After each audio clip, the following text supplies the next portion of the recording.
औज़ुबिल्लाहिमिनश्शैतानिर्रजीम बिस्मिल्लाहिर्रहमानिर्रहीम। अस्सलाम वालेकुम अज़ीज़ तलबा, कैसे हैं आप सब? उम्मीद है आप सब खैरियत से होंगे।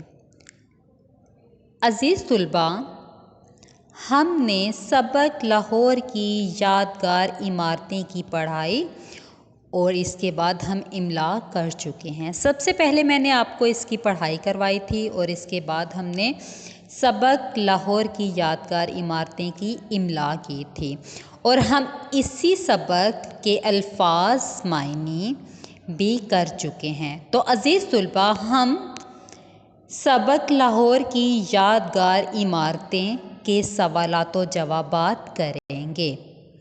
तो देखते हैं हम सवाल नंबर 1 क्या है। सवालों के मुख्तसर जवाबात लिखिए। तो सवाल नंबर 1 है, लाहौर के शाही किले की तमीर में तकरीबन कितना अरसा लगा? तो अज़ीज़ तलबा, हमने लाहौर की यादगार इमारतें की पढ़ाई जब की थी तो हमने इसका जवाब भी हमने पढ़ा था कि लाहौर के शाही किले की तमीर में तकरीबन कितना अरसा लग गया। लाहौर के शाही किले की तामीर में तकरीबन 100 साल लग गए थे।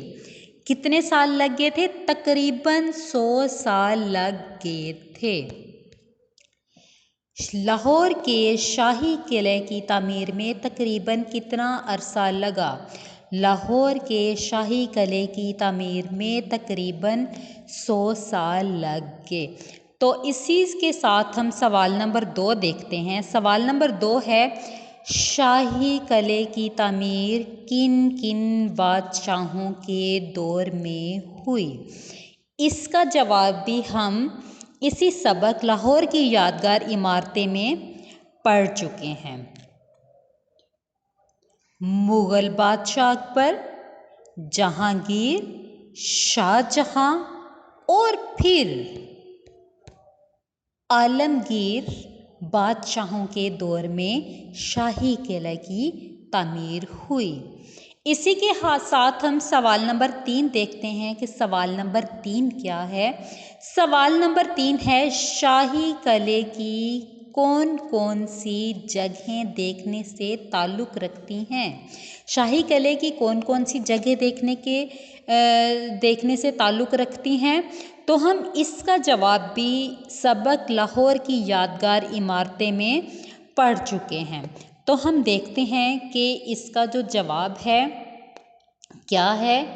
शीश महल, दीवाने आम, दीवाने ख़ास, नौलखा, झरोखा, ख्वाबगाह, बागात, फव्वारे और राहदारियाँ सब देखने से ताल्लुक़ रखते हैं। तो हम सवाल नंबर 3 का जवाब भी कर चुके हैं। तो अज़ीज़ तलबा, आपने क्या करना है, सवाल नंबर 1, सवाल नंबर 2, सवाल नंबर 3, ये तीनों सवालात के जवाब आपने याद करने हैं। याद करने के बाद आपने कॉपी पर लिखने हैं ज़ुबानी, और फिर इन जो आपने काम लिखा होगा उनमें से आपने अपनी गलतियों की इस्लाह करनी है। ओके, अल्लाह हाफ़िज़।